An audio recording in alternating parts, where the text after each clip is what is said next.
கர்த்தர் ஸ்தோத்திரம். நான் சபை கொடுக்கப்படுகிற செய்திக்கு தலைப்பு உன்னை குறித்து கேள்விப்பட்ட தானியேலை பார்த்து சொன்னது. ஆமென். ஸ்தோத்திரம். இவனுடைய மரணத்தை பார்த்து தானியேல், இவருடைய சாட்சியை பார்த்து தாவீது ஸ்தோத்திரம் ராஜா தானியேலை பார்த்து சொன்னது என்ன சொன்னார்? ஓ, உன்னை குறித்து கேள்விப்பட்டேன். இது சொன்னது யாரு? ராஜா தானியேலை பார்த்து. ஆமென். வாசிங்க தானியேல் 5ஆம் அதிகாரம் 16வது ஸ்தோத்திரம். தானியேல் 5ஆம் அதிகாரம் 14வது வசனம் எடுத்தவங்க சத்தமா வாசிங்க. தேவனின் ஆவி உண்டென்று. நல்ல கவனிங்க. ராஜா என்ன கேள்விப்பட்டார் தானியேலை குறித்து? பாயிண்ட் 1, உனக்குள்ளே தேவர்களின் ஆவி உண்டென்று கேள்விப்பட்டார். என்ன ஆவி?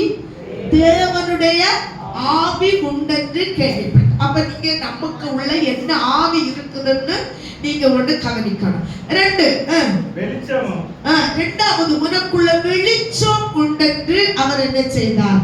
கேள்விப்பட்டார். 3, புத்தி உண்டென்று தேவன் தானியேலை குறித்து கேள்விப்பட்டார். 4, விசேஷித்த ஞானம். ஞானம் அல்ல, ஆனா விசேஷித்த ஞானம் உண்டென்று அவன் ராஜா தானியேலை குறித்து கேள்விப்பட்டார். 5 16வது வசனம் வாசிங்க. பொருளை வெளிப்படுத்துவதற்கு தானியேலிடத்தில் அந்த கிருபை உண்டென்பதை ராஜா என்ன செய்தார்? கேள்விப்பட்டார். நம்மளை குறித்து என்ன பட்டு கொண்டிருக்கிறார்னு புரிஞ்சுக்கிடுங்க. அடுத்து கருக்கலானவைகளை தெளிவிக்கிற கிருபை தானியேலுக்கு இருந்ததை ராஜா கேள்விப்பட்டார். அடுத்து உன்னாலே கூடும் என்று உன்னை குறித்து கேள்விப்பட்டேன். உன்னாலதான் அது கூடும் என்று உன்னை குறித்து நான் என்ன செய்தேன்? கேள்விப்பட்டேன். அது பாயிண்ட் 1 தான். கருக்கலானவைகளை தெளிவிக்க உன்னாலே கூடும் என்று நான் என்ன செய்தேன்? கேள்விப்பட்டேன். அடுத்து 2வது வசனம் 12. ராஜாவினால் பெல்தாசார் என்று பெயரிடப்பட்ட அந்த தானியேலுக்குள் சொப்பனங்களை வேர்க்கணம் பண்ணுகிறதற்கு கிருபை இருக்கிறது என்று ராஜா தானியேலை பற்றி என்ன செய்தார்? கேள்விப்பட்டார். புதை பொருட்களை வெளிப்படுத்துகிற கிருபை தானியேலுக்கு இருக்கிறதை ராஜா கேள்விப்பட்டார். கருகலானவைகளை தெளிவிக்கிறதுக்கும் ராஜா கேள்விப்பட்டார். அல்லேலூயா. கருகலானவைகளை தெரிவிக்க இல்லாவிட்டால் தெளிவிக்க என்னெல்லாம் இருந்ததா? அறிவு, புத்தி, விசேஷித்த ஆவி தானியேலுக்குள் இருந்தது என்பதை யார் கேள்விப்பட்டார்? ராஜா கேள்விப்பட்டார். சபையே ஒரு அடிமையாக அழைத்து வந்ததுதான் தானியேல். ஆமென் சொல்லுங்க. அந்த ராஜ அரண்மனையில் ஒரு அடிமையாக இல்லாவிட்டால் ஒரு கைதியாக அழைத்து கொண்டு வந்தவன் தான் யாரு? தானியேல். அந்த தானியேலை குறித்து அங்கிருக்கிற ராஜா இப்படி 11 விசேஷித்த கிருபை அவனுக்குள் இருக்கிறது என்று என்ன செய்கிறார்? கேள்விப்பட்டார். நாம் ரட்சிக்கப்பட்டிருக்கிறோம், அபிஷேகம் பெற்றிருக்கிறோம், வேர்பட்டு ஜீவிக்கிறோம், ஆண்டவருக்காக வாழுகிறோம். ஆனா நம்மை குறித்து மற்றவர்கள், புறஜாதியர், சொந்த பந்தங்கள், இரத்த சம்பந்தங்கள் என்ன கேள்விப்படுகிறது? ஆமென் சொல்லுங்க. தானியேலை சோத்ரம், ஆமென் சோத்ரம், அடிமையாக கொண்டு வந்தார். ஆனா அவனுக்குள் மறைந்த இவ்வளவு கிருபை இருந்தது. தானியேல் அடிமையாய் வந்தால் இவனை பற்றி கேள்விப்படுகிறது ராஜா இதுதான். ஆமென். இப்பொழுது ஆட்சியில் இருக்கிற தலைவர் தானியேலை பற்றி கேள்விப்படுகிறான். ஏதோ ராஜா அல்ல, கேள்விப்படுகிறது ஆட்சியில் இருக்கிற ராஜா இந்த தானியேலை பற்றி, இந்த 11 வரம், 11 கிருபைகள் அவனிடத்தில் இடத்தில் இருக்கிறதை கேள்விப்படுகிறார். நாம் ஞானஸ்தானம் எடுத்திருக்கிறோம், நாம் சோத்திரம் சுத்திகரிப்பு ஆராதனையில இருக்கிறோம். அநேக சுத்திகரிப்பு ஆராதனைக்கு விரும்புவதில்லை, எங்கெங்கோ தன்னுடைய கடமைக்கெல்லாம் போவார்கள். என்னை சுத்திகரித்து பரிசுத்தப்படுத்த வேண்டும் என்று ஆசை இருக்காது, எல்லாம் செய்கிறோம். ஆனா சோத்திரம் நம்மளை குறித்து ராஜா என்ன சாட்சி சொல்லுகிறார், இல்லாவிட்டால் தேவன் என்ன சாட்சி சொல்லுகிறார், பரலோகம் நம்மை குறித்து என்ன சாட்சி சொல்லுகிறது, அவன் பாதாளம் நம்மை குறித்து என்ன சாட்சி சொல்கிறது. பாதாளம் எனக்குரியவன் என்று சொல்லி கேள்விப்படுகிறதா, பரலோகம் எனக்குரியவன் என்று கேள்விப்படுகிறதா? கர்த்தருக்கு ஸ்தோத்திரம். உறவினர் இவன் வேதத்தை தூக்கிட்டு போறா, ஆனா இவனாலும் நான் வேதனை கஷ்டமோ இப்படி நிந்திக்கப்படுகிறதை என்று ஜனங்கள் தேவன் கேள்விப்படுகிறாரா? அவன் நாம் குறைந்த ஸ்தோத்திரம் நாமே நன்மையான காரியங்களை தீமையான காரியங்களையும் என்ன கேள்விப்படி நம்மை குறித்து தீமையான காரியங்களை ஜனங்கள் சொல்லுகிறாரா, கேள்விப்படுகிறோமா? நன்மையான காரியங்களை நாம் கேள்விப்படுகிறோமா என்று ஒரு நிமிஷம் ஆராய்ந்து பார்க்க வேண்டும். ஆமே சோத்திரம் சோத்திரம் சோத்திரம். எதை சொல்லுகிறாங்க? நான் ஆராதனைக்கு வர்றதுனால என் வீடு சுற்றி இருக்கிறவர்கள், என் குடும்பத்தில் என் புருஷன் பிள்ளைகள், என் மனைவி பிள்ளைகள் என்னை குறித்து சாட்சி சொல்லுகிறார்களா? அதான் என்னை குறித்து வீண் சாட்சி சொல்லுகிறார்களா? இதை ஒன்று நீங்க யோசித்து பாருங்க. கர்த்தர் நல்லவர். ஆமென் சொல்லுங்க சபையே. ஹalleluya. ஆமென் ஸ்தோத்திரம். இரண்டாவது, இயேசுவை குறித்து அவர் அற்புதங்களை குறித்து கேள்விப்பட்டார்கள். முதல் யாரை குறித்து கேள்விப்பட்டார்கள்? தானியேலை குறித்து கேள்விப்பட்டார்கள். இரண்டு, இயேசுவை குறித்து அவர் அற்புதங்களை குறித்து என்ன செய்தார்கள்? கேள்விப்பட்டார்கள். இயேசு நமக்கு முன் மாதிரியாய் வாழ்ந்து இந்த உலகத்தை விட்டு போனார். அவன் சொல்லுங்க சபையே. 33 வயசு வரை சாட்சியுள்ள வாழ்க்கை வாழ்ந்த இயேசுவை நாம் ஆராதிக்கிறோம். ஆமென். மார்க் 3 அதிகாரம் 8வது வசனத்தை வாசியுங்கள். அவர் அற்புதங்களை செய்கிறவராய் ஜனங்கள் கேள்விப்பட்டார். இயேசு அற்புதங்களை செய்கிறதாட்டு ஜனங்கள் என்ன செய்தார்கள்? கேள்விப்பட்டார்கள். எடுத்தவர்கள் வாசிக்கலாம். கலிலேயாவிலும் யூதேயாவிலும் எருசலேமிலும் இதுமேயாவிலும் யோர்தானுக்கு அக்கறையிலும் இருந்து திரளான ஜனங்கள் வந்து அவருக்கு பின் சென்றார்கள். அல்லாமலும் ஒரு சீதோன் பட்டணங்களின் திசைகளிலும் இருந்து திரளான ஜனங்கள் அவர் செய்த அற்புதங்களை குறித்து என்ன செய்தார்கள்? கேள்விப்பட்டார். நம்ம வாயின் வார்த்தை எப்படி இருக்கிறது தேவ பிள்ளை? இயேசு அற்புதங்களை செய்கிறார் என்று கேள்விப்பட்டார். இரண்டாவது, இயேசு வியாதிகளை சுகமாக்குறார் என்று கேள்விப்பட்டார்கள். ஆமென். மார்க் 6 அதிகாரம் 55வது வசனம் சொல்லுகிறது, அவர் வியாதிகளை குணமாக்குறார் என்பதை கேள்விப்பட்டார். அந்த சுற்றுப்புறம் எங்கும் ஓடி திரிந்து விஞ்ஞானிகளை படுக்கையில் கிடத்தி அவர் வந்திருக்கிறார் என்று கேள்விப்பட்டு அவரிடத்தில் சுமந்து கொண்டு வந்தார். வியாதிகளை இயேசு என்ன செய்தார்? குணமாக்கினார் என்று கேள்விப்பட்டார். அடுத்து பாருங்க, இயேசு அசுத்த ஆவிகளை என்ன செய்தார்? துரத்தினார். எடுத்து வாசிங்க. 7ஆம் அதே மார்க் 7:25வது வசனத்துல அசுத்த ஆவிகளை துரத்தினார்.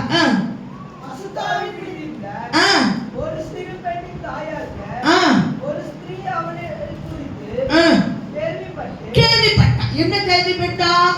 அசுத்த ஆவியை இயேசு துரத்துகிறார் என்று என்ன செய்தார்? கேள்விப்பட்டார்.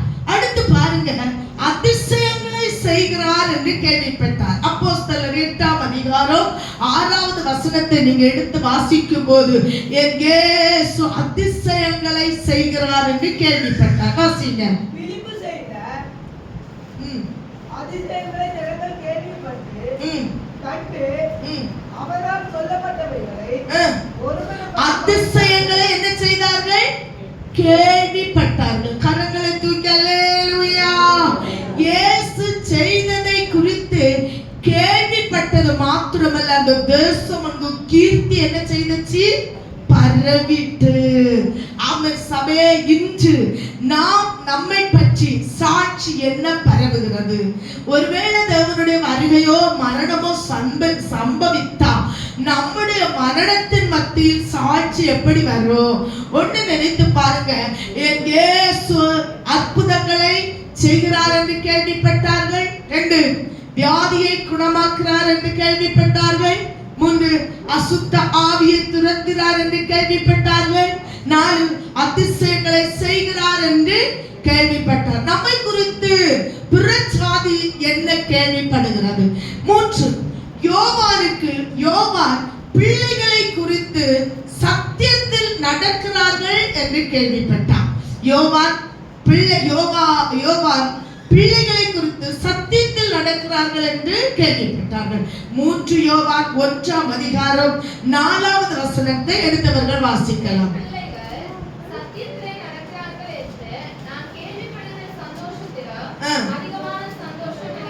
ஆமென். பாருங்க, கரங்களை தூக்கி பவுல் சபையை பார்த்து சொல்லும் போது சொல்ற, என் பிள்ளைகள் சத்தியத்தின்படி நடக்கிறார்கள் என்று நான் கேள்விப்பட்டு என்ன பெற்றாராம்? சந்தோஷப்பட்டாராம். சபையே, நம்ம சத்தியத்தின்படி நடக்கிறோம் என்று நம்ம அப்பா சந்தோஷப்படுகிறாரா? அவன் ஒரு நிமிஷம் நினைத்து பாருங்க. ஒரு தாய் ஒரு பிள்ளை பிரசவிக்கும் வரை என்ன செய்வார்கள்? அழுது கொண்டிருப்பார்கள். பிள்ளை பிறந்தது என்று தாயிடத்தில் காட்டின உடனே தாய் வேதனை மறந்து பிள்ளையை நினைப்பார் என்று சொல்லப்படுகிறது. அன்பான சபையே, நாம் பிள்ளைகள் சத்தியத்தில் நடக்கிறார்கள் என்று யார் அறிந்தார்? ஆமென். யோவான் சந்தோஷப்பட்டார். 4 யோசேப்பை குறித்து பார்வோன் சொன்னதை பார்ப்போம். யோசேப்பை குறித்து பார்வோன் என்ன கேள்விப்பட்டானா? 41 ஆதியாகமம் 41ஆம் அதிகாரம் 15வது வசனத்தை நம்ம வாசிப்போம். நல்ல கவனிங்க. பார்வோன் யோசேப்பை நோக்கி ஒரு சொப்பனத்தை கண்டு அதன் அர்த்தத்தை சொல்ல ஒருவனும் இல்லை. நீ ஒரு சொப்பனத்தை கேட்டால்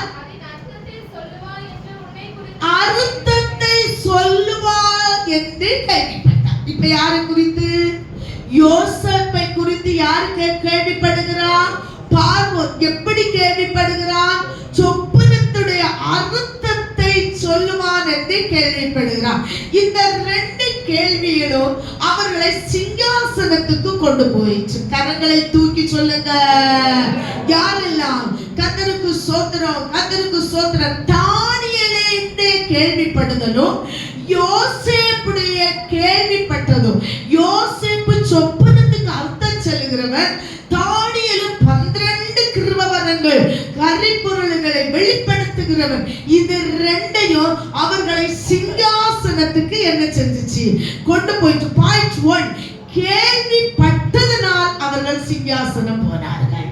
ஆமென் சொல்லுங்க. சாட்சி உள்ள வாழ்க்கை இருந்தபடியால் போனார்கள்.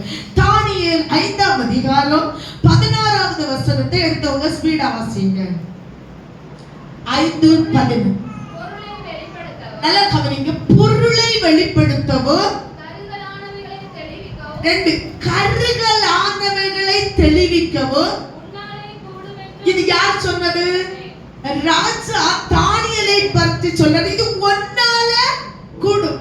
ஆமென் சொல்லுங்க.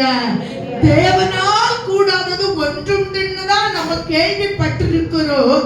ஆனா மனுஷனால் கூடும் என்று ராஜா தெளிவுபடுத்துகிறார். ஆமென் சொல்லுங்க.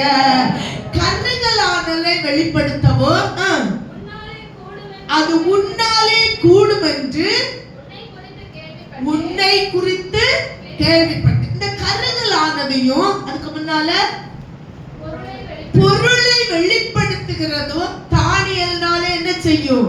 கூடும். ஆமென், கூடும். இது கூடுனதுனால அந்த சோத்திரம் சோத்திரம் சோத்திரம் 3வது அதிபதியாய் அவனை மாற்றுவார்கள். ஆசீங்க ஒன்னாலே கூடும் என்று. இப்பொழுது நீ இந்த எழுத்தை வாசிக்கவும் இந்த எழுத்தை வாசிக்கவும் அர்த்தத்தை தெரிவிக்கவும் உன்னாலே கூடுமானால்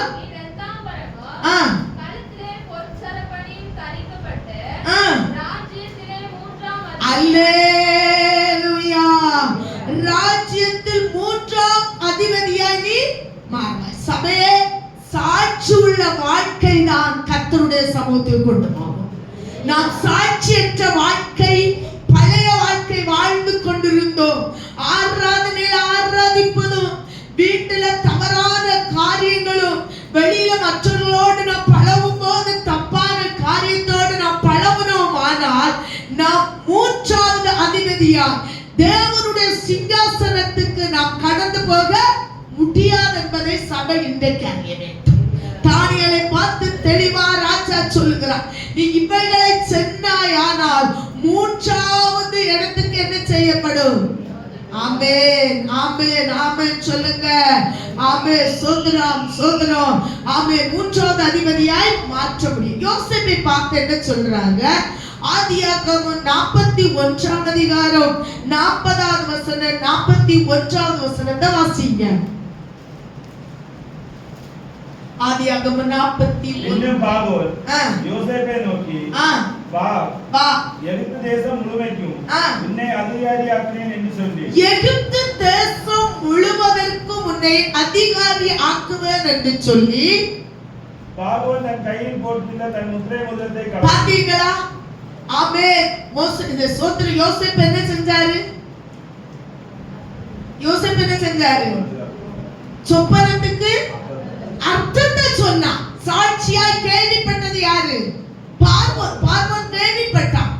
கேள்விப்பட்டதுனால இந்த பார்வோன் அவனை பார்த்து சொல்ல, எனக்கு முத்திரை மோதிரத்தை வாசி. பார்வோன் தன் கையில் போட்டுள்ள தன் முத்திரை மோதிரத்தை கலட்டி, முத்திரை மோதிரத்தை கலத்தி அதை யோசேப்பின் கையிலே போட்டு, அதை யோசேப்பின் கையிலே போட்டு, மெல்லிய வஸ்திரங்களை அவனுக்கு உடுத்தி, மெல்லிய வஸ்திரங்களை அவனுக்கு உடுத்தி, பொன் சரப்பணியை அவன் கழுத்திலே தரித்து, பொன் சரப்பணியை அவன் கழுத்திலே தரித்து, தன்னுடைய இரண்டாம் ரதத்தின் மேல் அவனை ஆமென். அவன் எங்க போனான்? இரண்டாவது ரதத்தின் மேல் அதிபதியாய் ஆனான். பார்வோனுக்கு அடுத்த ஸ்தானத்தில் யார் வந்தா? யோசேப்பு. யோசேப்புக்கு அப்ப வயது எத்தனை தெரியுமா? 30 வயது. கர்த்தர் நல்லவர். 41ஆம் வசனத்தை லாஸ்ட் வாசித்தீங்க, 46வது வசனத்தை லாஸ்ட் வாசித்தீங்கன்னா அவனுடைய வயது 30. கர்த்தர் நல்லவர். ஆமென் சொல்லுங்க சபையே. ஹalleluya, ஹalleluya, ஹalleluya. கர்த்தருக்கு ஸ்தோத்திரம். பாருங்க, நான் பாதி மெசேஜை மாத்திட்டு அடுத்து உங்களுக்கு இந்த தானியேல் ஏன் மூன்றாவது அதிபதியாக காரணம் என்னன்னு மாத்திரம் சொல்லி முடியும். 10 நிமிஷம் தான் என்ன செய்கிறது இருக்கிறது. பாயிண்ட் 1, தானியேல் 1ஆம் அதிகாரம் 8வது வசனம். அவன் தன்னை தீட்டுப்படுத்தலாகாதென்று தீர்மானம் எடுத்தான். அவன் மூன்றாம் அதிபதியாய் போவதற்கு காரணம் அவனுடைய தீர்மானம். உலகம் தன்னை தீட்டுப்படுத்தாதென்று நினைத்தான். அவன் தீட்டுப்படுத்த மாட்டேன், உலகத்தால் தீட்டுப்படுத்த மாட்டேன், செல்லினால தீட்டுப்படுத்த மாட்டேன், ஒரு வாழ்க்கை காதலினால் தீட்டுப்படுத்த மாட்டேன் என்று தன்னை தான் அவன் என்ன செய்தான்? தீர்மானம் எடுத்தான். ஆமென். பாருங்க தேவப்பிள்ளை, அதனாலதான் சொன்னார், உன்னாலே கூடும். என்னது கூடும்? சோத்திரம். இந்த காரியத்தை சொல்ல உன்னால கூடும். சபையே, இதை கேட்கிற கர்த்தருடைய பிள்ளையே, நீ ஆதியில இருந்த தேவ பிரசன்னத்துக்குள், தேவனுடைய காரியத்துக்குள், அந்யோன்யத்துக்குள், ஐக்கியத்துக்குள் ஆதியில நீ பொருத்தனை பண்ணி தீர்மானம் எடுத்து தெய்வத்துக்கு பிரியமா நீ ஜீவித்தது போல இன்னும் ஜீவிக்க முடியும். அவன் தீர்மானம் எடுத்ததிலே தீட்டுப்பட ஆகல். அது ஒண்ணு பாய்க்க வாசிங்க. தானியேல் ராஜாவே போதனத்தினாலும் அவர் பாடுபடும் ராஜரகத்தினாலும் தன்னை தீட்டுப்படுத்தல் ஆகாதென்று இருதயத்தில் தீர்மானம் எடுத்தான். சபையே, கரங்களை தூக்கி அநேக தீர்மானங்களை எடுத்தோம் இருதயத்துல, உண்மைதானே? ஆனா நம்மளால செயல்படுத்த முடியவில்லை, நாம் ஜெயிக்க முடியவில்லை. நாம் எடுத்த தீர்மானத்தில் ஸ்டடியா இருக்க வேண்டும். ஆமென். பிசாசு உன்னை பார்த்து உன்னால கூடாது, இது நீ செஞ்சுக்கிட மாட்ட, உன்னால அந்த தீர்மானத்துல நிக்க முடியாதுன்னு பல வாட்டி பேசுவ. நீ சொல்லணும், உலகத்தை ஜெயித்த இயேசு என்னோடு இருக்கிறார். ஆமென். பிசாசை ஜெயித்தார், உலகத்தை ஜெயித்தார், மாம்சத்தை ஜெயித்தார். ஆமென் சொல்லுங்க. பாருங்க, நம்ம சபையில கூட ஆவியானவர் பேசும் இருக்கை விட்டு மாறி மாறி அவனுக்கு என்ன சொல்லாங்க, எனக்கு அவளுக்கு என்ன சொல்றாங்கன்னு கவனிக்காங்க. தேவங்களே, தேவன் நேசிக்க புத்திரனை கடிந்து கொண்டு சிச்சிக்கிறார். ஏன்னா அவர் பரிசுத்தர், அதனால அவர் உண்மையா இருக்கணும். நீ தீர்மானம் எடுத்து கஷ்டத்தை சகித்து வேதனை சகித்து ஓடுனியே, இப்ப மடிச்சு கிடக்காத. ஒரு இடத்துல என்னென்ன குறைகள் இருக்கிறது அதை விட்டு என்று கர்த்தர் பேசிக் கொண்டிருக்கிறார். கரங்களை தூக்கி